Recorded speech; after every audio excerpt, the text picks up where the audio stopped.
Então, tudo bem? Feliz Páscoa, irmãos. O nosso tema hoje é esperança.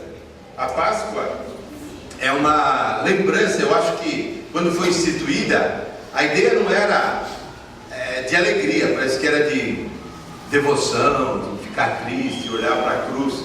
Mas o anjo que declarou aos pastores: Jesus é a alegria dos homens.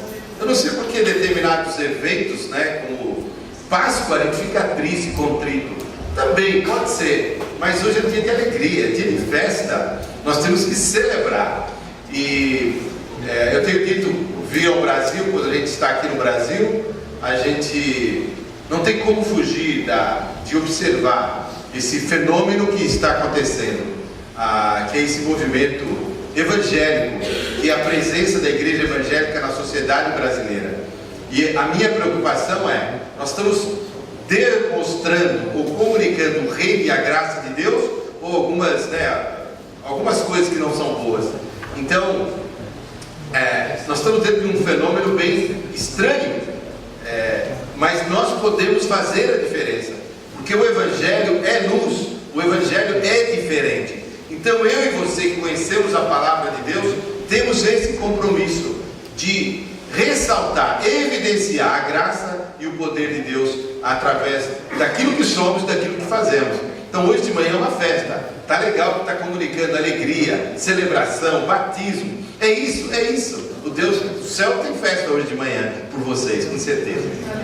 E eu queria falar sobre esperança, porque no meio de tudo isso, nós temos muita gente perdendo a esperança. E as razões que roubam a nossa esperança é a nossa existência de presenciar determinados fatos, Está quase todo mundo alarmado, porque nós vivemos um momento em que antigamente a gente lia a história, agora a gente é parte da história, Tudo que acontece a gente está dentro, a gente vê ao vivo e a cores.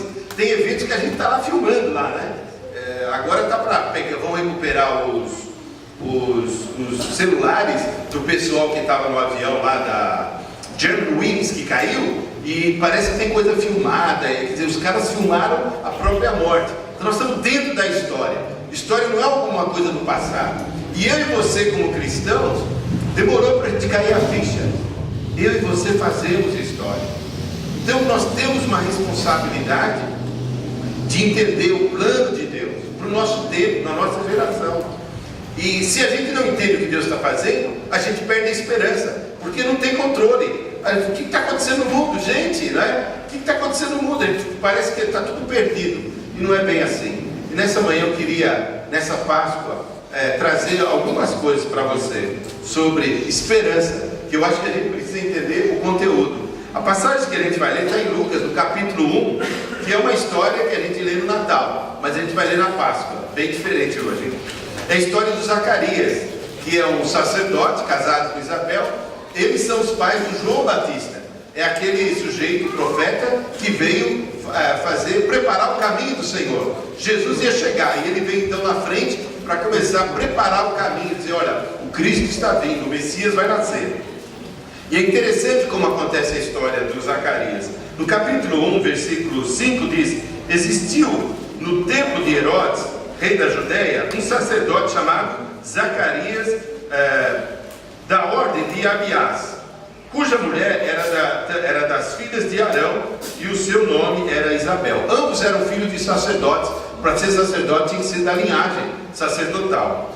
E eram ambos justos perante Deus, andando sem repreensão em todos os mandamentos e preceitos do Senhor. E não tinham filhos, porque Isabel era estéril. E ambos eram avançados em idade. E aconteceu que, exercendo ele sacerdócio diante de Deus, na ordem da sua turma, segundo o costume sacerdotal, coube-lhe em sorte entrar no templo do Senhor para oferecer incenso. A história de Zacarias é o que a gente está vendo aqui. Ele era um sacerdote, casado com Isabel, ele já era avançado em idade. E diz o texto que eles eram justos, eles guardavam todos os preceitos do Senhor. Lucas realça isso, porque no tempo de Zacarias, os sacerdotes, de um modo geral, estavam alienados, estavam secularizados. Lembra que Israel estava sob cativo, sob domínio romano. Então havia uma expectativa dos judeus de uma libertação. E já por 400 anos Deus não falava objetivamente, diretamente ao povo. Então os sacerdotes falaram: Ih, Deus esqueceu de nós, deixa para lá. Então o que eles estavam fazendo? Cuidando da vida. Por nascimento eles eram sacerdotes, e nessa época é possível que havia pelo menos 12 mil. A linha sacerdotal foi criada por Davi para cuidar do templo, das coisas religiosas do templo. E a maioria dos sacerdotes nessa época, eles faziam? Eles estavam no templo vendendo pomba para o sacrifício, fazendo da religiosidade um negócio para eles. A maioria não queria saber de Deus, estavam totalmente à parte, exceto Zacarias e Isabel. Eles eram tementes a Deus. E naquele dia, por sorte, ele foi nomeado. Ele já era agora, pelo menos passa de 60 anos, a maioria dos historiadores falam disso. E ele foi sorteado para aquele dia, que era um evento uma vez na vida. Haviam 12 mil, talvez. Então, para ele foi um maior privilégio ir ao templo, não é fazer o incenso para preparar para o grande sacrifício. O povo do lado de fora e ele entra no templo. Agora, apesar desse homem ser homem de Deus justo, e tinha uma boa reputação, pelo que Lucas fala, ele tinha um problema, que trazia uma frustração. A sua mulher era estéril, eles não tinham filho. Na cultura judaica, mesmo naquela época até hoje, uma mulher não tem filho, é quase como uma maldição. É como você é amaldiçoado, você não é abençoado por Deus, não pode gerar filhos, sua família parou. E isso era um motivo de oração do Zacarias. Por toda a sua vida, ele falou: Deus, eu estou aqui, olha, esse povo aí não está querendo saber, mas eu conheço o Senhor nos dá um filho, seria tão legal. E por um tempo ele orou, mas ele estava frustrado, porque agora já estava avançado em idade. A esperança que ele tinha de ver Israel liberto do domínio, talvez ele não ia ver, e também a questão de ter um filho ia ser muito difícil. A impressão que ele tinha é que Deus já tinha esquecido dele, como muitos de nós. Parece que Deus está no silêncio. A gente olha a nossa jornada complicada, a nossa família, né? Muitas moças vão ao casamento, a amiga casa, e quando é que vai chegar a minha vez? Eu fiz tudo para casar, agora eu casei, mas ele me abandonou, ela me abandonou, ele me traiu, que frustração, Deus. E a gente vai alimentando a nossa história, o nosso currículo, com histórias de que frustrantes, e que nós vamos ficando frustrados, decepcionados, mas Deus pode nos surpreender. Quando Zacarias entrou no templo, e ele estava preparando, que era um privilégio, não é? O que acontece? Aparece um anjo e fala para ele assim: Zacarias, as tuas orações foram ouvidas. Zacarias, você foi agraciado. Ele tomou um susto, e ele pensou: mas que oração? Ele orou para a libertação de Israel. E ele já tinha esquecido esse negócio de ter filho. Cara, eu já passei da andropausa, minha mulher já passou da menopausa, nós já estamos lá na frente, nós estamos avançados. Ele nem lembrava mais, mas Zacarias, o anjo falou: Zacarias, tua oração foi ouvida. Deus vai te dar um filho, sua mulher vai ficar grávida, e você vai pôr o nome desse menino de João Batista. Ele vai preparar o caminho do Senhor. O Zacarias ficou tão surpreso que nem acreditou. Esse anjo está sonhando. Queria pôr a mão no anjo. Não está com febre não, anjo? Olha para nós, olha para a nossa idade. E o anjo viu que o Zacarias não acreditou. O anjo falou: sabe o que, Zacarias? Você vai ficar mudo até esse menino nascer. Você não vai falar nada. E ele saiu do templo mudo, foi para casa mudo. Que a Isabel, o que aconteceu? Ele não sabia explicar, talvez pudesse escrever. Mas até o nascimento do João, o Zacarias não pôde falar. Nós temos que nos preparar, né? Porque quando Deus nos surpreende, a gente fica como que não acreditando. Por quase 60 anos, Zacarias pediu um filho. Agora que Deus dá um filho, ele não acredita. Ele fica... Que coisa! É coisa da gente, do ser humano. Mas aí nasce o João Batista. E os Zacarias estão lá discutindo. Por tradição, quem dá o nome ao filho é o pai. E aí estamos discutindo que nome que vai pôr. Aí o Zacarias entra em cena e fala: João Batista. Opa, voltou a falar? Voltou a falar. Eu estava no templo, aí o Zacarias contou a história dele. Isso é a redenção do Senhor. João Batista. porque ele vai preparar o caminho do Senhor. Naquele tempo que o Zacarias ficou mudo, ele teve tempo de olhar as Escrituras e ver que Deus fala, que Deus está vivo, que Deus responde orações.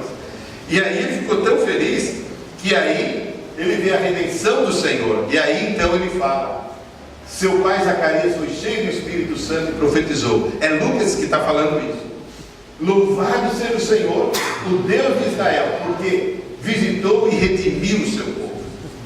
Agora é o Zacarias diferenciado. Ele vê a redenção do Senhor. O Senhor redimiu o seu povo, porque ele olha para Israel, mas ele vê agora o Messias vai nascer. Porque se o anjo está certo e ele está certo, o João Batista, que é meu filho, vai preparar o caminho do Messias. Aí vem redenção. Mas ele não está tendo só isso em mente. Se você continuar lendo a música que ele compôs, a poesia que ele escreveu, ele está pensando em si mesmo. Eu estava em necessidade, o Senhor ouviu minha oração e nos deu um filho. Agora o Lucas poderia escrever: ele não só é justo e é irrepreensível diante do Senhor, mas abençoado pelo Senhor. Agora o Zacarias podia andar com alegria, e aquele estigma de que ele pudesse ser alguém maldito por Deus, já caiu por terra, porque agora ele estava exibindo o João Batista. Ele passava lá em Jerusalém, bênção de Deus, bênção de Deus. E ele então escreve, ele fala da redenção. E eu penso, irmãos, hoje, mais do que nunca, no Brasil, nós precisamos também começar a celebrar a redenção, porque é uma grande necessidade de redenção. Recentemente eu estou fazendo um trabalho para a faculdade e eu fiz umas observações do cristianismo aqui hoje no Brasil. E estou dizendo, na minha observação, que há uma adoração e o Evangelho tem se tornado um produto, onde o marketing tem igreja para cada gosto, e as pessoas enfatizam isso, mas as igrejas estão muito formais. O nominalismo começa a crescer, como Zacarias e o pessoal do seu tempo. Tinha nome de sacerdote, mas estava longe de Deus. Mas ficava o que? As formas, os ritos. E nós estamos comprometendo o conteúdo do Evangelho. Então nós precisamos não de consumir os símbolos cristãos, de fazer a coreografia da música do louvor, mas que isso seja verdade, tenha conteúdo, tudo isso seja genuíno. E a nossa relação com Deus não seja baseada em rito ou formas, ou algum tipo de dogma, mas que seja o princípio, o ensino. O Evangelho não pode perder o seu conteúdo. Jesus veio para nos salvar, e nós vivemos a musiquinha das crianças para o louvor da glória de Deus, Efésios 1:12. Isso tem que ser real. E o meu professor ficou meio assim: não, mas você está muito forte na sua observação. Mas eu falei: eu gostaria de ver diferente. Então há uma grande necessidade. Um livro que eu estou lendo, chamado Epstein, ele é um rabino, ele é um pastor dos ateus em Harvard. Eu trabalhei uma época em Harvard, evangelizando, quando eu morei em Boston, um pessoal lá. E lá é muito forte essa questão de religiosidade, espiritualidade, mesmo porque Harvard foi um seminário antes. Harvard era uma escola cristã, nasceu para ser uma resposta de fé à sociedade americana. E então se debate muito sobre espiritualidade. E esse judeu que trabalha, ele é pastor dos ateus. Ele escreveu um livro, Good Without God. Good Without God, que quer dizer, o ser humano pode ser bom sem Deus. O ser humano pode construir uma sociedade boa sem Deus. E ele então, no seu livro, vai dizendo o seguinte, que ele baseia-se no humanismo. Ele diz: o homem é um ser bom. O homem, à medida que vai passar o tempo, nós vamos ficar cada vez melhor. Nós estamos num processo de melhoria, cada tempo que passa. E o humanismo dele, ele baseia o seguinte: o que faz a diferença no humanismo? O humanismo é a crença de que o homem é bom e que nós não temos problema nenhum, nós somos santinhos, bonzinhos, e que o conhecimento é que nos liberta. À medida que a gente conhece mais, nós vamos melhorar cada vez mais. Essa que é a ideia dele e a tese dele. Então ele critica o Rick Warren, critica os cristãos, critica até Jesus no negócio, como judeu.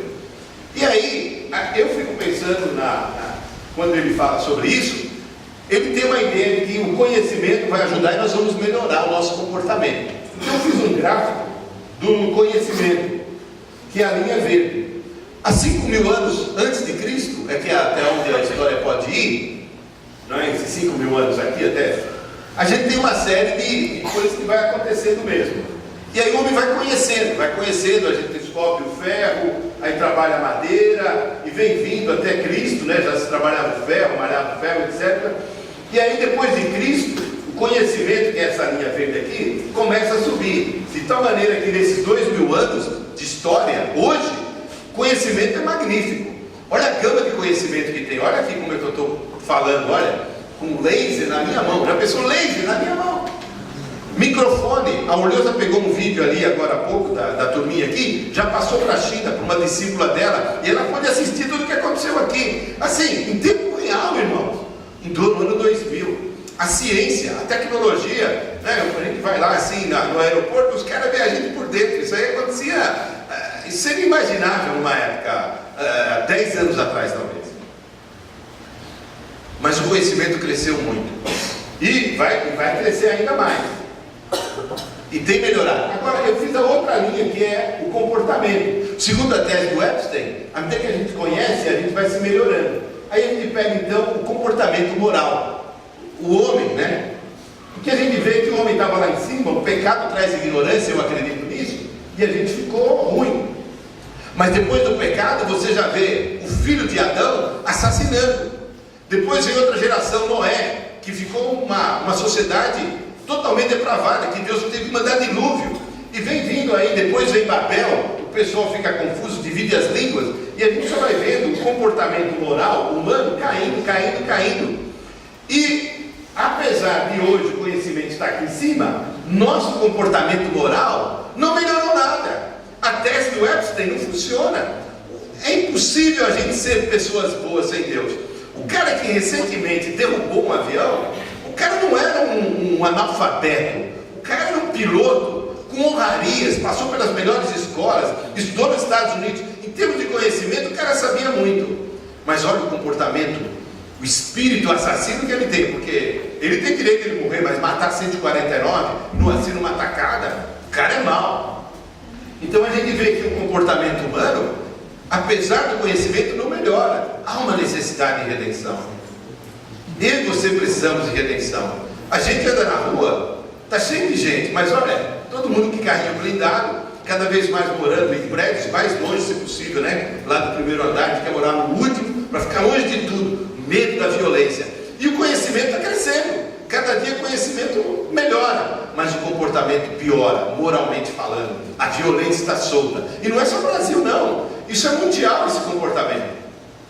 Então, nós precisamos de uma redenção, e isso é um ponto pacífico, está certo? Nós estamos vivendo, até mesmo cristãos, debaixo do imperialismo cultural. A gente tem que dançar conforme a música que eles tocam. Tem que rir do jeito que eles querem que a gente ri. Esse imperialismo está forçando, nós estamos debaixo de uma massificação grande. E os cristãos também estão entrando nesse movimento. E a nossa espiritualidade, a pergunta é, como é que eu fico? Qual é a minha reação diante desse imperialismo? Nós temos tantos ismos que estão comandando a gente. O ismo é uma postura extrema de uma posição. Psicologia é boa, mas o psicologismo detona você, já é o extremo dessa posição, não é? Então, o ismo são perigosos. Então, nós temos, por exemplo, o fatalismo. A gente vê um pouco do fatalismo na vida do Zacarias. Ele falou, olha, eu nasci assim, eu sou sacerdote, Deus não quis me dar um filho, eu vou morrer assim. Eu tinha sempre esse fato. O fatalismo é aquela posição de que a visão de que somos impotentes para fazer algo diferente do que realmente somos. Não tem mudança. Há uma sociedade fatalista como a Índia, o cara nasce numa casta, ele morre naquela casta, não pode sair dali. Se ele é lixeiro, vai morrer lixeiro. Se nasceu para ser guru e ficar na rua, eu fui na China, eu encontrei uma pessoa que está há 68 anos sentado naquele lugar, sem levantar dali. É minha casta, é meu destino, é um fatalismo assim, né, rigoroso. A pessoa não levanta ali para fazer xixi ou qualquer outra necessidade. Ela faz tudo ali, come ali, se alguém der comida, porque é essa crença que nada pode ser mudado. E o Zacarias estava assim quase. E nós ficamos assim às vezes como cristãos. E nós temos por outro lado o existencialismo cristão. O existencialismo é uma posição que diz o seguinte, olha, a vida não tem sentido. Tudo que a gente faz vai dar em nada, porque não tem esperança. Isso que é o fatalismo, o existencialismo.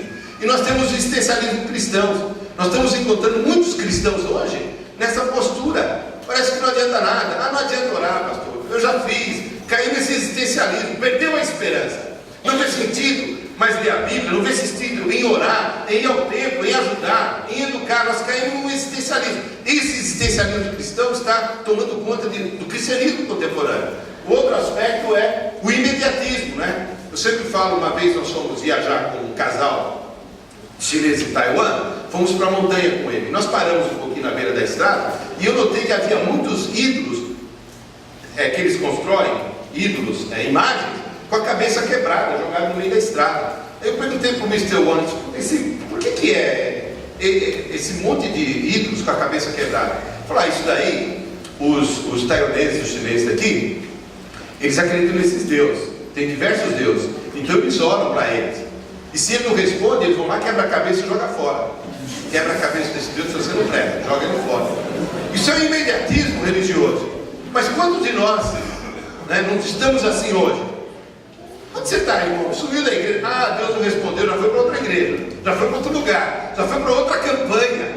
Eu preciso de um Deus que aperta o botão e acontece. Puxa, o Zacarias teve que aprender, ficou mudo para aprender que Deus não é imediatista. Deus é o autor do tempo, do kairos, do cronos. Deus criou, e Deus tem um tempo para fazer as coisas. O pessoal diz, a música, o apressado come cru, porque não respeita o tempo. Nós temos que voltar a respeitar o tempo, gente. A sociedade está nessa loucura aí, nesse imediatismo, não adianta. E esse imediatismo está entrando na nossa espiritualidade. Nós oramos e parece que Deus não responde mais. Não adianta. Porque não é que não adianta, é que a gente não quer dar o tempo do tempo de Deus. Nós não aceitamos a soberania, que Deus tem um tempo para todas as coisas. A Bíblia diz isso claramente, há tempo para tudo, não é? Então a gente esquece, isso também que está detonando nossa espiritualidade. Nós precisamos de redenção. Fatalismo, imediatismo, e um dos últimos, que eu acho que esse é terrível, que eu quero identificar, é o consumismo. Esse é um ismo que está realmente, que vem do materialismo. O que é o consumismo? É a crença, quer ler comigo lá, por favor? A crença de que é bom para as pessoas gastar um monte de dinheiro em bens e serviços a fim de trazer a felicidade, satisfação.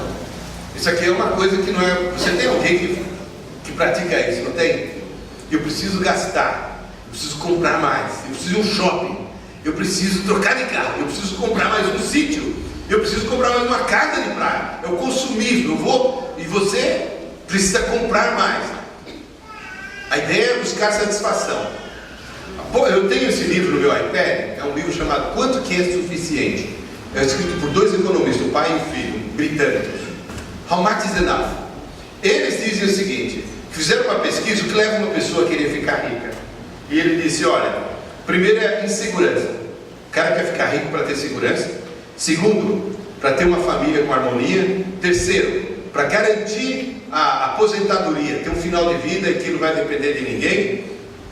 Quarto, ter felicidade, ser feliz. E eu sempre esqueço do quinto, eu preciso rever o livro. Esse eu gravei. Ele fez a pesquisa com os bilionários e ele encontrou que os bilionários não têm segurança, não têm uma família, mas pelo contrário, as famílias estão arrebentadas, não tem garantia, eles vão ganhar mais, né? Se você não lembra do Eike Batista, eu preciso ter mais, senão como é que eu vou morrer? Eu não vou garantir minha aposentadoria. E felicidade, está longe, está longe.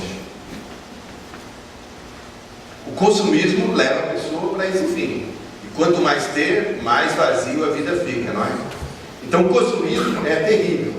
Eu gosto dessa ideia que eu peguei lá do ator americano. We buy things we don't need it, with money we don't have, to impress people we don't like. Sabe o que quer dizer isso? A tradução está aí embaixo. Leia lá.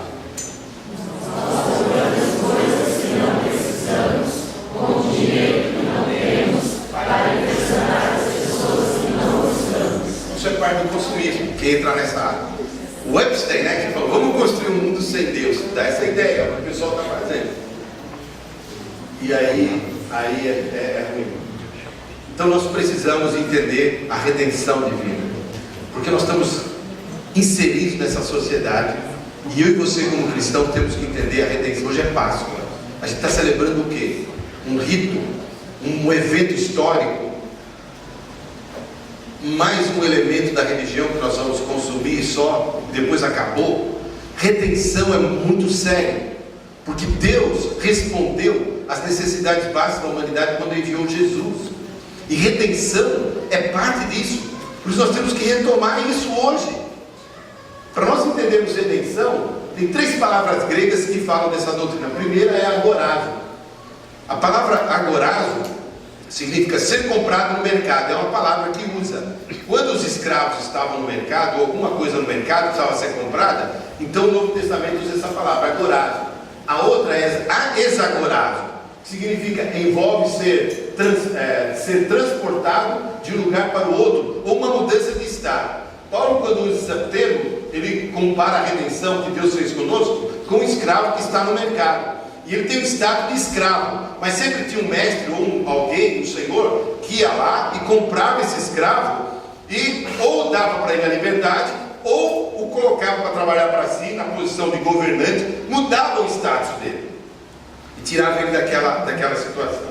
A outra palavra é luto, que é para obter libertação mediante o preço que alguém paga. Você ia lá comprar, você tem que pagar um preço, alguma coisa que está no mercado, você tem que pagar alguma coisa para poder resgatar. São esses 3 termos que estão relacionados ao ensino da redenção. Então a gente pode redefinir redenção. Você pode ler aí comigo? A redenção é o ato de comprar algo de volta ou pagar um preço para retornar algo perdido. É isso que Deus fez em Cristo, por mim e por você. Nós estamos no mercado perdidos. Deus enviou o seu Filho, Cristo pagou o preço com o seu sangue e nos resgatou e nos deu um novo estado. Eu era escravo, agora eu sou livre. É isso que nós precisamos celebrar hoje, a redenção. Então, primeiro, o perdão. O perdão é importante. O versículo lá diz: nele temos a redenção por meio de seu sangue, o perdão dos pecados, de acordo com as riquezas da graça de Deus, a qual Ele derramou sobre nós com toda sabedoria e entendimento. Eu e você, no ato da redenção, fomos perdoados. Eu e você não tínhamos muita alegria e um problema de consciência pesado por aquilo que nós temos errado. Mas Deus em Cristo nos perdoou. Isso é parte da redenção espiritual. A segunda coisa é a libertação. Foi para a liberdade que Cristo nos libertou. O pessoal de Gálatas aceitou Cristo. Só que tinha uns caras judeus lá que falavam assim: tem que ser Cristo, mas a circuncisão, guardar as leis, os preceitos, os rituais. E Paulo escreve para eles: para com isso. Somente Cristo é suficiente. Em Cristo nós estamos livres de tudo isso. Nós somos livres para a liberdade. Então o cristão é o único cara que pode dizer assim: eu posso querer pecar ou não pecar. Paulo diz que em Cristo, por causa dessa liberdade, a força do pecado já não tem poder sobre nós. O crente só peca quando ele quer. É uma escolha que ele faz, porque ele é livre. Nós não precisamos fumar se nós não quisermos, beber, adulterar, entrar em vícios, fazer coisas erradas. É uma escolha pessoal, se você é um cristão. Agora, se você é um cristão, você não gosta disso e não faz. E essa força não tem mais poder sobre você, porque você está livre. A outra é a adoção. Nós não precisamos nos sentir mais sozinhos. Eu e você, quando Cristo nos redimiu, Ele nos colocou novo status. Agora nós somos parte da família de Deus, tá certo? A fim de redimir os que estavam sob a lei, para que recebêssemos a adoção de filhos. Você agora em Cristo é filho de Deus. Você é parte da família de Deus. Esta é a parte da redenção. Por último, é a transformação. Também nós somos transformados. Quando eu aceito Cristo, a minha vida é transformada. O Leusa acabou de enviar um vídeo para uma moça. Essa moça um dia ligou para o Leusa, estava com o Leusa dando uma passeada, acho que era uma sábado ou sexta-noite. Essa moça ligou e disse o seguinte: eu estou pensando em cometer um suicídio. O Leusa falou: vem agora para minha casa. Ficou a noite com ela. Ele estava frustrado com a vida, sem esperança. Ali ela aceitou Cristo. Não pouco. Logo passou alguns meses, ela se batizou. E esse Auleusa tem treinado essa moça. E ela, hoje você está celebrando a ceia. É difícil coordenar. Ela coordenou todo o programa de Páscoa na nossa comunidade. E ela está escrevendo: mami, o pessoal elogiando. Que trabalho lindo, maravilhoso. Quem era a Jessie? Há um tempo atrás, sem esperança, frustrada, morando com o namorado, com uma vida totalmente vazia. A Jessie hoje está em Cristo, servindo o Senhor. Ela foi transformada por Jesus. Isso que é redenção. Isso é parte da vida, da parte espiritual. Porque a nossa redenção, ela tem 3 fases. A primeira é espiritual, que é isso que eu acabei de falar. A segunda vai ser a física, que é a redenção do cosmos, da natureza. A natureza está gemendo. Nós estamos depredando a natureza. Estamos acabando com a água, com o petróleo, com o oxigênio, acabando com as árvores. Você vê que tem projetos de ir para a Lua, não é? Depois da Lua, ir para Marte, encontrar um planeta, porque já tem gente falando, olha, esse planeta já era. As geleiras estão derretendo, está esquentando, daqui a pouco não existe mais nada.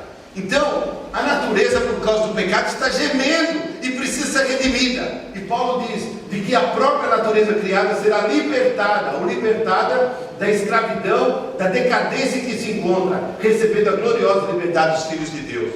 Na redenção em Cristo, não só nos dá a redenção espiritual, mas também para a natureza, o cosmos, o universo. O cosmos é todo o universo material, criado por Deus, que está sofrendo, está sendo depredado, está sendo explorado. Nós, como pessoas humanas, deveríamos só administrar, não explorar e depredar. Nós estamos liquidando a natureza. E a natureza está como que gemendo, falando, Senhor, socorre-nos, livra-nos. E Paulo diz, a natureza também vai ser redimida. Será a redenção física. E também a igreja que está sofrendo, inserida nesse contexto histórico, de pressão, esses ismos que estão nos pressionando, o Senhor vai nos tirar disso daí. Diz o texto bíblico, consegue ver lá, irmãos? Queremos que vocês saibam a verdade a respeito dos que já morreram, para que não fiquem tristes como aqueles que não têm esperança. Nós cremos que Jesus morreu e ressuscitou, e assim cremos também que depois de Jesus, quando Jesus vier, Deus o levará de volta e junto com ele levará os que morreram. Ele está falando, se você perdeu alguém querido, você vai revê-lo. E a igreja, ele é parte da igreja. E eu, os que estiverem vivos, depois o texto continua, dizendo também que nós seremos resgatados. E a redenção vai acontecer conosco. Isso é importante para você não perder a esperança. Por isso que o nosso tema é esperança. Nós que ficarmos vivos, nós vamos também ser levados com o Senhor. Então vai haver uma redenção não só espiritual, mas física. A natureza vai ser redimida. Eu e você, os que morreram, os que estiverem vivos, que são parte do corpo de Cristo, vão ser resgatados pelo Senhor. Fisicamente. Nosso corpo também vai ser resgatado. Porque a gente fica velho, né? Dói aqui, dói ali, faz uma cirurgia aqui, põe outra para lá, arruma aqui, não é? O médico dá mais remédio, dá Dorflex, mas não tem jeito.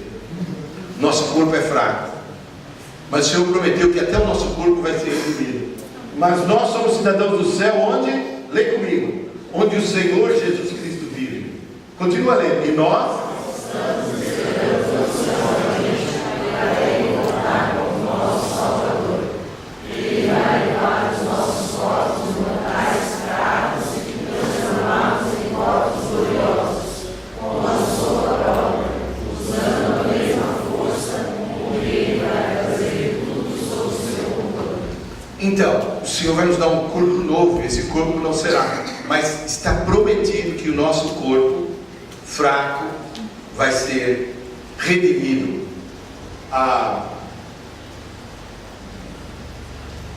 Nosso corpo, quando ele é sepultado, o corpo é feio e fraco, mas quando for ressuscitado será muito bonito e forte. O Senhor promete um outro corpo. Há 2000 anos atrás, quando esse ensino de que o Senhor viria e nos resgataria e nos transportaria, parecia uma piada. Imagina falar 2000 anos atrás sobre isso. Você assistiu aquele filme Guerra nas Estrelas? Não, é o outro. Qual o nome em português? Jornada nas Estrelas, né? Você já viu como eles viajam? Eles entram aquilo tem uma teoria de um cientista muito antigo, que aquele de Einstein, aliás foi o Einstein que demonstrou isso, que isso era possível, você transformar um elemento físico daqui, ele viajar pelo tempo, pelo espaço e chegar em outro lugar. Falar nisso é o que vai acontecer com o nosso corpo, certo? O Senhor prometeu. Mas falar 2000 anos atrás parecia uma piada. Mas há 2 anos atrás, um cientista, um suíço, ele pegou um pedaço de cristal e ele conseguiu fazer esse transporte, que eles chamam de teletransporte. Ele pegou um pedaço de cristal e conseguiu transportar para outro lugar. Só que aquele pedaço de cristal que ele transportou era o mesmo que foi transportado daqui para lá. A beleza do cristianismo é que nós não apenas seremos transportados, mas nós seremos teletransportados e transformados. Nesse transporte, eu e você vamos receber um corpo novo, um corpo bonito, né? Rejuvenescido, revitalizado, que será para sempre, como o corpo de Cristo. E isso é um fator, isso é real, irmãos. Eu e você não precisamos gastar todo o nosso dinheiro com os cosméticos, ou com os remédios, ou com cirurgias, para temporariamente dar uma remendada, dar uma recalchutada no corpo. O Senhor promete uma redenção para sempre, uma redenção que muda tudo, que transforma. Nós não vamos ficar mais careca no céu, viu, André? Fica tranquilo. A gente não sabe como vai ser o céu, a gente não sabe. Tem muita coisa que vai ter no céu. Vai ter estádio de futebol, vai ter. Que o João disse que ouviu um barulho de muitas águas. Ele falou um barulho de muitas águas. Isso é coisa de estádio. Vai ter outras coisas lá também, mas vai ter futebol no céu. E tem que ter. Não é aquele céu do Dante, né? Tudo branquinho, todo mundo quietinho, que o Dante falou, né? Que o céu vai ser assim. Imagina. Não é esse céu que está no Apocalipse. Lá vai ter rua de ouro, vai ter festa, os anjos, vai ser um negócio tremendo. Louvor, muita adoração, vai ser tremendo. A gente não sabe muito o que vai ter, mas o João, Deus falou para ele algumas coisas que não teremos no céu, isso é certeza. Em Apocalipse, no capítulo 21, versículo 4, ela diz: ele enxugará dos seus olhos toda lágrima. No céu uma coisa é certa, ninguém chora mais. Não tem mais razão de chorar, de tristeza, tem de alegria. O Santos vai estar jogando lá, vai fazer gol, aí você vai chorar até fim. E os corintianos ficou bravos. Não haverá mais morte. Não tem mais serviço fúnebre no céu. Não tem morte. A gente não morre mais. Não vai ser tão caro morrer mais, fica tranquilo. Nem tristeza. Não tem tristeza no céu, não tem depressão. Esses remédios aí também são caros, que tiram a ansiedade, ninguém vai precisar usar mais. Lá não tem depressão no céu. Não tem o que no céu? Nem dor, pois a antiga ordem já passou. Tudo vai ser novo, irmão.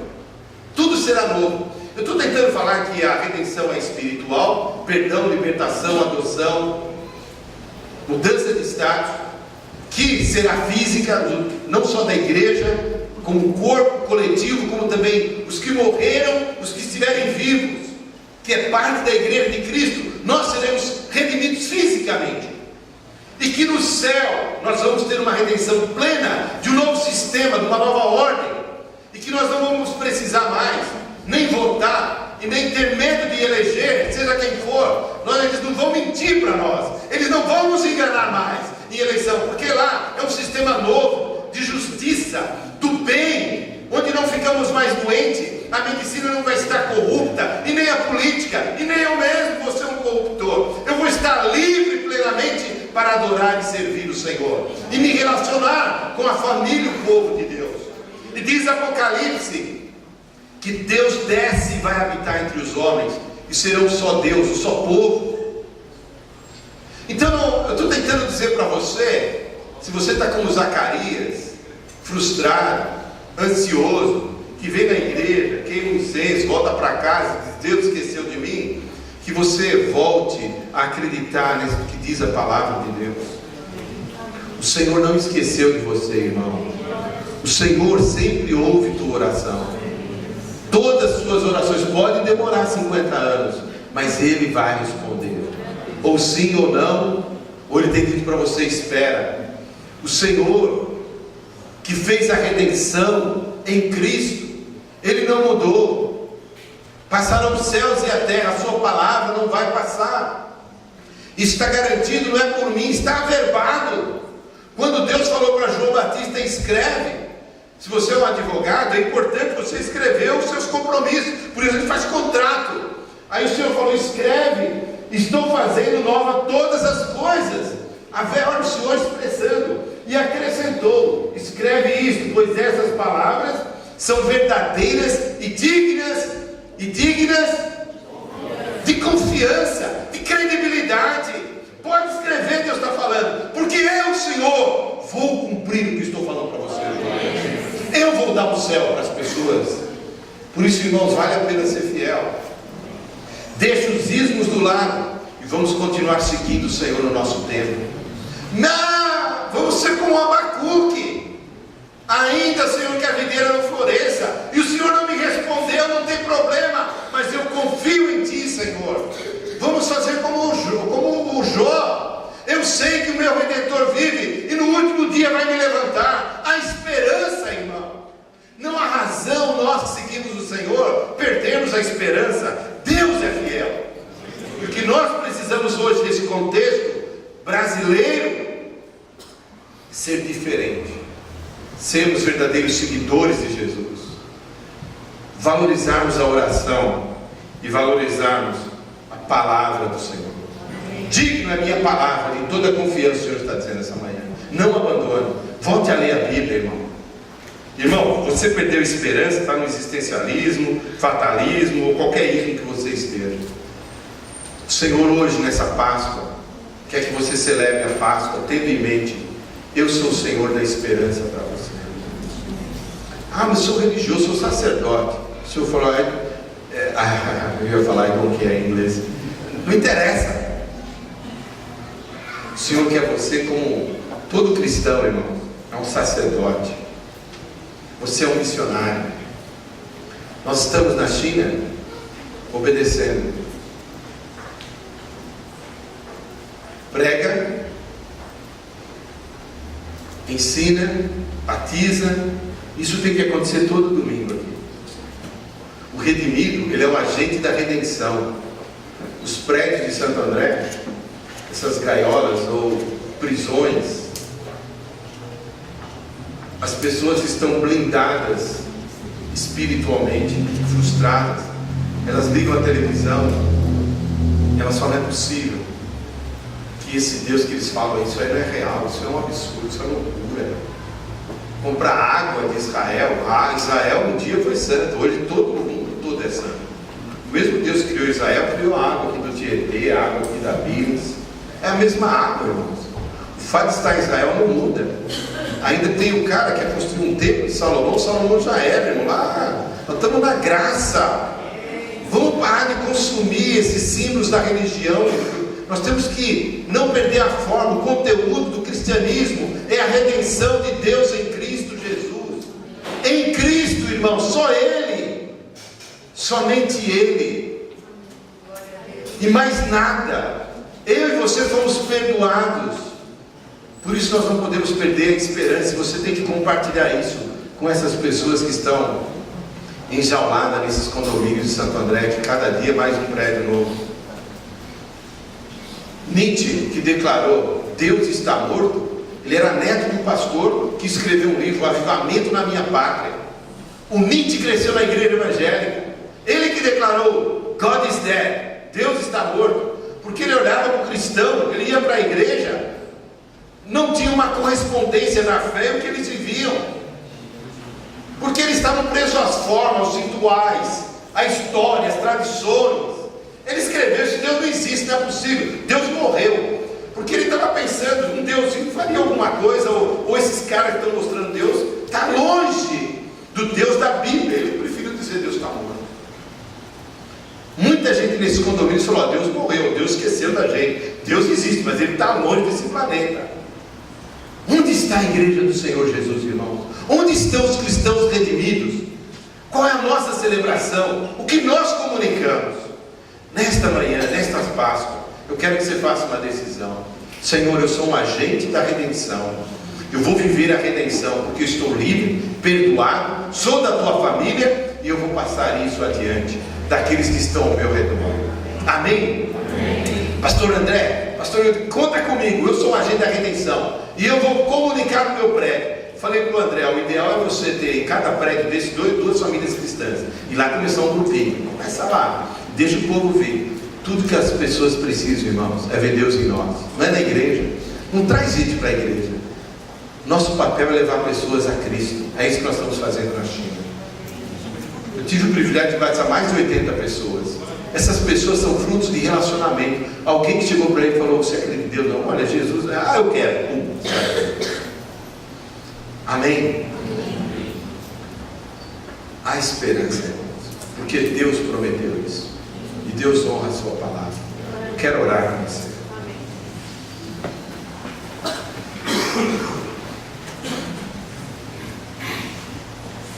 Ele vive.